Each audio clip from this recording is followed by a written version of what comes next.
High friends, welcome to my new blog. আশা করি সবাই খুব ভালো আছো। নতুন একটা ব্লগে তোমাদের স্বাগত। দেখো, আজকে আমি করছি চানা মশলা। আচ্ছা, এই কাবলি ছোলাটাকে আমি হোল নাইট ভিজিয়ে রেখেছিলাম। এখানে 300 গ্রাম মতন চানা মশলা আছে। তারপর নুন দিয়ে এটাকে সিদ্ধ করে নিয়েছি। এইবার দেখো, এখানে আমি একটা বড় পেঁয়াজ ডুমো ডুমো করে কেটেছি। আচ্ছা, এখানে একটা টমেটো আমি ডুমো ডুমো করে কেটেছি। কয়েক টুকরো আদা নিয়েছি, কয়েক কোয়া আমার 9 থেকে 10 কোয়া মতো রসুন নিয়েছি।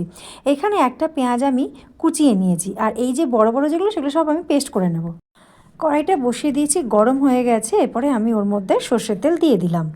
দেখো, তেলের মধ্যে ফোড়ন দেবো। দুটো দারচিনি আছে, দুটো ছোটো এলাচ আছে, 4টে লবঙ্গ আছে, আর দুটো তেজপাতাকে মাঝখান থেকে আমি কেটে নিয়েছি। গোটা মশলাগুলো তো দিয়ে দেওয়া হয়েছে। তারপরে আমি দিয়ে দিলাম হলুদ। আচ্ছা, অল্প করে আমি এবার দিয়ে দিলাম কাশ্মীরি লঙ্কার গুঁড়ো। মিডিয়াম ফ্লেমে রেখে আমি এই মশলাগুলোকে সব তেলের সঙ্গে ভালো করে মিশিয়ে নিলাম। তারপরে কি করব, ওই যে সিদ্ধ করে রাখা ছোলাগুলো ছিল ওর মধ্যে আমি দিয়ে দিলাম। তো ওই মশলাগুলোর সঙ্গে এই কাবলি ছোলাটাকে আমি ভালো করে নেড়ে চেড়ে নিয়ে ভালো করে মিশিয়ে নেব। ছোলাটা ওদিকে ফুটছে। এরপরে আমি ওই যে পেঁয়াজ, টমেটো আর আদা রসুন যে পেস্ট করেছিলাম সেইটা এর মধ্যে দিয়ে দিলাম। এখন আমি দিয়ে দিলাম পরিমাণ মতন নুন দিয়ে দিলাম আর বাটা মশলাটা দিয়ে দিলাম। দিয়ে ভালো করে আবার ছোলার সাথে ভালো করে মিশিয়ে নিতে হবে। মিশিয়ে নেওয়ার পরে আমি তারপরে বেশ খানিকক্ষণ আবার ওকে ফুটতে দেবো। বেশ অনেকক্ষণ ফোটার পরে গ্রেভিটা একটু গাঢ় হয়ে এসছে। তখন আমি দিয়ে দেবো 1 চা চামচ মতন ধনে গুঁড়ো, 1 চা চামচ মতন জিরে গুঁড়ো। তারপরে দিয়ে দেবো ঝাল লঙ্কার গুঁড়ো, সেটাও আমি দেবো 1 চা চামচ মতন। গুঁড়ো মশলাটা দেওয়ার পরে ভালো করে মিশিয়ে নিতে হবে। মিশিয়ে নিয়ে আমি ছোলাটাকে আবার বেশ খানিকক্ষণ ফুটতে দেবো। তো সব মশলার সাথে ফুটে দেখো ছোলাটা বেশ শুকনো শুকনো হয়ে এসেছে। এবারে আমি মিক্সারের যে বাটিটা আছে, মশলার ধোয়া জলটা আমি এর মধ্যে দিয়ে দেবো। একদম অতিরিক্ত জল দেব না, মোটামুটি একটু জল দেব।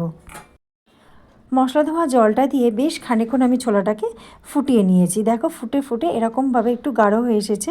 এরপরে আমি ঘরে বানানো আমার গরম মশলা, সেইটা আমি দিয়ে দিলাম 1 চা চামচ মতন। আচ্ছা, গরম মশলা তো দিলাম। এরপরে আমি দিয়ে দিলাম একটুখানি ঘি আর গরম মশলাটা ছোলার সাথে ভালো করে মিশিয়ে নিতে হবে।